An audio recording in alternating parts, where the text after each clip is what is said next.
We are pulling an all-nighter, my friends. Again? Again. Yeah, all night long. Exactly. You have to deliver gigantic things. Like, he's not gigantic. Yeah. Maybe he is, I don't know. His gigantic love. Head's exploding. It was almost too much for me. I didn't get a gigantic flavor explosion in my mouth, which I was expecting. It may be too much for people. I've been having headaches. I've been having headaches. I've been having headaches a lot lately. Yeah. You ever been in love? I've been in love. Been in love. Met Ben and fell in love, I guess. Better known as Hub. Hubba. Fell a gigantic sense of love. It'd be gone.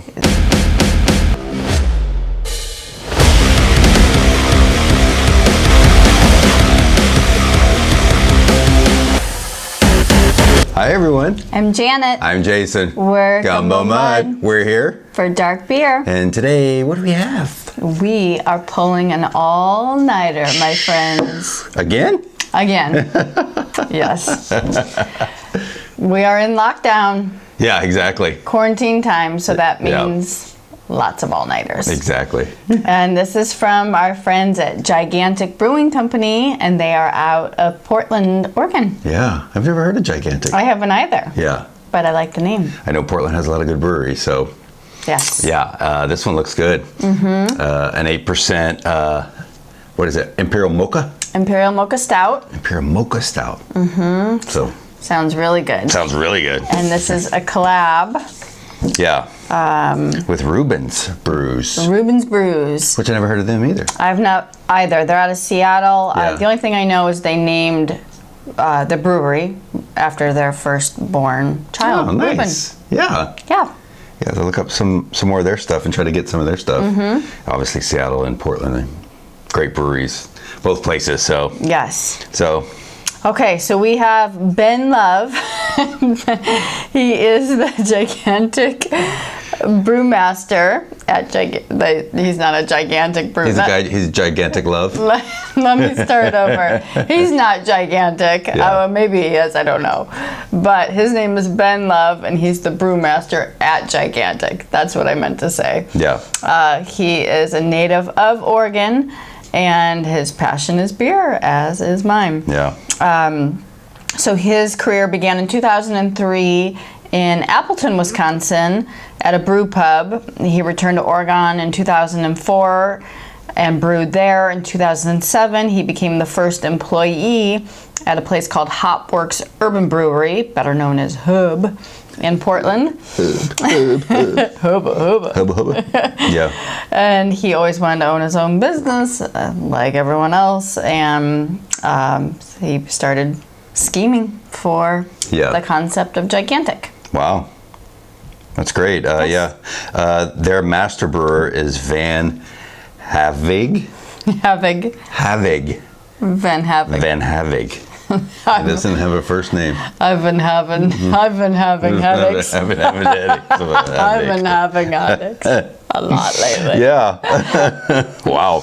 Van Havig. This is very interesting. Yeah. I love it. Yeah, he's the brewmaster there, the master brewer, and back in '95, I guess, is when he started his professional career brewing in Minnesota, brewing at the Minnesota Brewing Company, there in St. Paul, and then brewed for Rock Bottom for 16 years. Ah, yes. Which Rock Bottom's a chain. We have some around here in California. I guess he was there in Minneapolis, Bethesda, Maryland, and then Portland, Oregon, which I'm sure that's probably where he met Ben Love. You ever been in love? I've been in love. Been in love. Yeah. Oh boy, he gets this all the time. Like, I'm sure he does. Like, yeah. really, you guys? Yeah.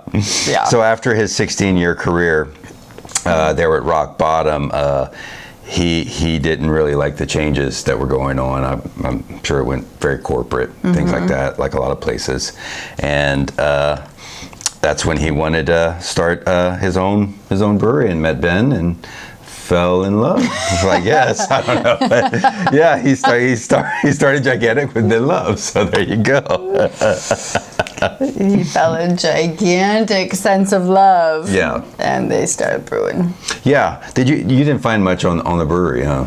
No. It wasn't much. They're, like we mentioned, it's quarantine because of COVID-19. So their site is basically shut down. Like there's just a landing page that says, we can deliver locally, but you can't get to anything else. So yeah, hopefully it's under construction. They're doing new stuff and updating it. So you guys can Google it and hopefully find out more stuff about Gigantic Brewing out of Portland, Oregon. So, or if you know anything and you've been there, just, please comment, fill us in. Yeah, comment, let us know. So that's about it for this intro. Yeah. That's it. Imperial Mocha Stout. Let's do it. Get busy. Let's try it, yeah. It's interesting, the artwork. The artwork and the shape is very unique, isn't it? Yeah. It's more like tapered. Yeah, 1.9 fluid ounces. So. Okay, yeah, I was just going to ask. So it's a pint. A pint and 9 ounces. Oh, a pint. Yeah. Pint plus 9. Pint plus 9. Yeah. Yeah, I just think that the bottle, I don't feel like I've ever had a bottle that unique shape. Yeah. If I have, I don't remember. Yeah. But that's not unusual. Yeah. Looks great. Yeah, it looks good. Looks like an 8%, huh? I think it looks darker and richer than an 8. So very impressed. Yeah, it looks really good. So what would you describe the artwork to be? If any of you guys ever seen The Matrix, it's kind of like when Neo's getting punched. It speeds it up so it looks like there's a bunch of fists hitting him. He hits so fast. That's what it looks like. So he's got like he's got like 4 fists and arms moving at the same time, and his head's exploding with something. Wow. So yeah, it's very colorful label, very colorful art, very interesting. To me, it's like Octoman, so instead of an octopus, it's like Octoman. Yeah, he's got 8 arms. Not to be confused with Octomom, who spits out mad amounts of children. Yeah. Yeah, so very odd, but cool. It's interesting. Like it stands out. It's different. I like it. Very different, yeah. All right. So what do you think about appearance? I like it. I think it looks like super dark body. How big your bubbles are. Yeah, nice. My head's gone. It'd be gone. It's gone. It's gone. It's not really clinging too much. Yeah. Kind of dissipates pretty quickly, but the body itself looks thick and rich. It's super dark. Yeah. You can tell there is carbonation right now. We'll see when we get to the taste, but yeah, yours. It's so crazy how this happens, but anyway, I like it. Looks promising and yummy, and I'm starting with a 4.5. Nice. Yeah, it was dark. It looked darker than an 8 when I poured it. The head was nice, especially yours. But then, man, just dissipate and didn't leave any lacing or anything. It just kind of just went. It's a little bit. Yeah, but it's not much. I mean, we have some that, especially yours, when there's that much head, it just leaves lacing and it's super thick. The bubbles are huge on yours. Yours almost looks like, when you roll yours, it almost looks like after you drink a beer and you have a dirty glass. Yeah. Like, just like that film. Yeah. I wouldn't really call it lacing. It's just kind of that film. Right. Like. But the little bit of head I do, it does have big bubbles, which is interesting. So I think for appearance, I'm going to go for a 3.5. I think it's above average because I liked how dark it is. Everything else doesn't look that great to me. The bubbles just look way too big, and then mine dissipated. So what do you think about aroma? Right, let's see. Yeah. I like it. Yeah. A lot of chocolate malts. You're getting mocha? A little bit. Yeah. Chocolate malts primarily. Dark fruit. Yep. Dark fruit. Yes. As always. But to me, it's slight. It's definitely not like the dominating aroma. Even the malts are slight. Everything is pretty slight, so it tells me it's probably going to be very well blended. Yeah. Once we have a taste here, but yeah, I like it. Very clean, inviting. Not much to it though. Yeah, nothing. Yeah, just a little bit. So what do you give it? Too pronounced. I'm going to go with a 4.5 again. I'm going to go with 3.5 again. I think it's a little above average, but I'm not getting much, just a little bit. It doesn't smell bad. It's just, there's not much to it, but the little bit I get, I'm starting to get a little bit more chocolate. So I really get that malt. Wow. Do you? Mm-hmm. All right. I like it. Taste. Here we go. Yeah. The malt's even not strong. Mm-hmm. Yeah. But I like a little bit of the chocolate that I'm getting, which it is a mocha, Imperial Mocha Stout. So I'm hoping. I really like this. Yeah? What are you getting? It's very light and refreshing, which you would not expect from the dark body. Right, but it is an 8%. I get the malt right away, and then I get the malt on the end, and then the in-between is just like a light, spritzy, it's very dark, very light in the dark fruit realm, but it's really good. I like it. Yeah, in the middle there, I got a lot of dark fruit, but then it goes away. Man, that's good. I'm not getting much mocha though. It seems heavy on the carbonation. See, I don't get that. It was very spritzy in my mouth, but it's a nice body to it, which we'll get to texture here. Mm-hmm. But it's kind of just kind of neutral for me. It's okay at the beginning, and then I get the dark fruit, and then it goes away, and then I get some kind of carbonation, kind of heavy carbonation. But then we haven't got to finish, but then it just goes away nice and clean, which is nice. So that's good. What are you going to give the taste? It's pretty unique. The way it starts, to middle to finish, very unique complexity. Yeah. I like it. I'm getting a little bit of cocoa, a little bit of the maltiness. I like it. I kind of would like something a little more amplified. Everything's very subtle. I usually like one flavor to be dominant. I'm not really getting that, so for that reason, I'm going to give it a 4.0. But I like it overall. Especially it's an Imperial Mocha Stout. You want the mocha, and I'm not getting much of the mocha. Yeah, I get a little. I'm going to give it a 3. I think it's average. It's not impressing me, but it's not bad. There's a lot of complexity to it, like you said. Mm-hmm. From the beginning, the middle, and the end are all different. But I get the dark fruit a little more than anything. Than you would like. Yeah, but I mean, of all the dark fruit beers we have, this one's not bad at all. Mm-hmm. Like, I get it, and then it's there for maybe a couple seconds, and it's gone. So it's not bad, but I want to get mocha in a mocha stout, and I'm not getting that. I'd like to get a little more chocolate, not fruit.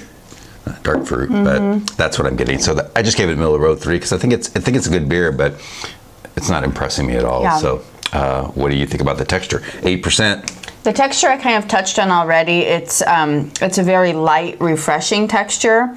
It's pretty creamy to me too. I think it's pretty true to an 8% body-wise. I would say it's a medium body, which 8 is kind of medium range, middle of the road. So.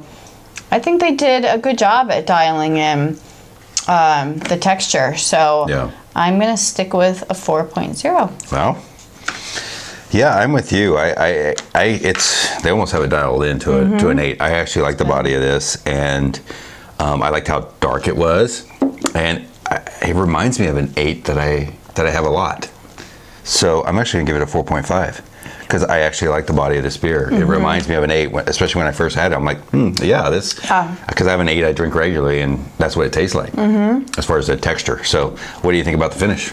Completely different than, anything else, the front end or even the middle. Yeah, the finish, really nothing is lingering. It's a pretty dry finish. Mm-hmm. It just leaves you with a clean slate. You get a little bit of the carbonation, which is that spritziness I mentioned. Yeah. But like no booziness, no lingering flavors, just a nice finish. So I'm sticking with a 4. 4? Mm-hmm. Yeah, that's what I'm going to give it. I'm going to give it a 4 too. So you like the finish a little more than some of the other I probably like the finish. Yeah, I like the finish almost the best besides the body and the texture, which I think they dialed it in. It's an 8. The finish, I get a little bit of the fruit, but it's even less. But I like how clean it finishes. Like you said, it's spritzy a little bit, and then it's gone. And you're like, whoa, it's gone. Yeah. Like it's nice. I really like the finish of this beer. I wish a lot of beers finished like this. I do too. Yeah, and maybe just if it had a little bit of chocolate or a little bit of sweetness to it, because it is a mocha, and then did this, I think I'd give it a 5. I would be interested to know, I didn't see it anywhere. Again, I had limited resources. I would like to know what the IBUs is on this, because I do get a tiny bit of bitterness, but not I don't enjoy bitterness, so it's not enough for me to really make note faint. of, but I get it a little bit on the finish. Yeah, me too, but it's so faint. It is. I would guess it's in the like 35 range. 25 to 35 or something like that. Yeah, it's pretty low. Yeah, probably not quite as high as 35. Yeah, and I would almost think if it is the dark fruit, it's coming kind of from that. But yeah, you get a little bit of it, and then it's gone. But the finish of the beer, great. So yeah. So Janet, what do you give All Nighter by Gigantic Brewing Company? I am giving my All Nighter a 4.2 out of 5.0. It's good. Overall, a really great beer. I'd never heard of this brewery. I love the name. I do think, though, if you're going to go around with the name Gigantic Brewing Company, you have to deliver gigantic things. Like flavors. Yeah, you got it. Like, everything should be just full flavor. Like, it may be too much for people, but that goes along with your name, right? Yeah. Like, you gotta play the part. So I didn't get a gigantic flavor explosion in my mouth, which I was expecting. I expected it to be like so flavorful. It was almost too much for me. Yeah. So I'm still pleasantly surprised. 4.2 is a huge number out of 5.0, but I guess I was expecting, just more of a flavor explosion, which I didn't get, but I enjoyed it. And I would, in a minute, do other beers from Gigantic and hope that they were gigantic in flavor. It's like this guy had a flavor explosion. Exactly. Because his head exploded. Exactly. That's why. Exactly. Maybe I took from the artwork. And yeah, exactly. Yeah. I give it a 3.7, so almost a 4, but not quite. When it says Imperial Mocha Stout, I want to get mocha, which mocha is chocolate, and you want to get coffee, especially mocha, you want some coffee. I don't get coffee flavor, and the only kind of coffee I get is that little bit of bitterness you talked about from, we think, some low IBUs, and that's more like an espresso coffee. But that's it, so I don't really get any kind of coffee in the aroma or the taste or anything, and I don't get the flavors of chocolate and mocha. So that's why it's lower for me, because that's why I picked it up. That's what I wanted, and that's not what I got. But it's a good, well-brewed beer. I mean, the 8% was spot on, I think. I really like the way this beer finishes. But I get the fruit. It's slight. It's not much. Just a little bit of fruit and bitterness. So if those flavors were changed a little bit to more of a mocha flavor, I would really like this beer. So reverse the dark fruit aspect with more of the mocha coffee. Yeah. Oh my God. Yeah. Yeah. Yeah. I think that would be a home run too. Yeah, I do, especially for the 8%. I think it's right on, and then for it to finish that good. So yeah, so Gumbo Mud review is at 3.95. So it's good, right there at 4. So we both think it's a well-brewed beer. You like the flavors a little more than I do, which you tend to like the dark fruit a little more than I do. But this is our first time we've ever even heard of Gigantic, and yeah, we want to get more beers from them. Definitely. Any indication, which whenever we get a first time beer, first time brewery, that's all we have to go on. So yeah, we'd like to grab more of them if we can. And obviously Portland and Seattle are very well known for their breweries. And gigantic things do make a big first impression. So yes, this is a great first impression for us. And him not liking dark fruit at all. Yeah. I don't mind it. It's not my favorite, but I don't mind it at all. Like, we both really enjoyed this beer. So yeah, man, just bump up the mocha on it, and they really love it. So anyway, Gumbo Mud reviews at 3.95 for Gigantic's Imperial Mocha Stout. Yes.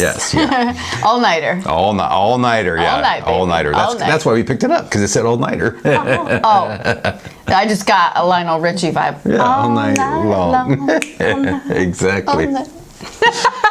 I love that. Yeah. I'm an 80s baby. That's kind right. of. Kind of, yeah. Almost. Yeah. Kind of, yeah. Yeah. So anyway, thank you guys for watching this review. Click the like and share button and share it with everyone. And click the subscribe button for more dark beer reviews. And we are on Instagram. It's Gumbo Mud, MUDD. And we put out all of our releases. When we put out a YouTube video, we put up a post, and then we do a few extras in between and giveaways and all sorts of fun stuff. All kind of shenanigans. All sorts of shit. All sorts of shenanigans. Yeah, so anyway, thank you guys for watching. Thank you. And we'll see you next time. Bye. Bye.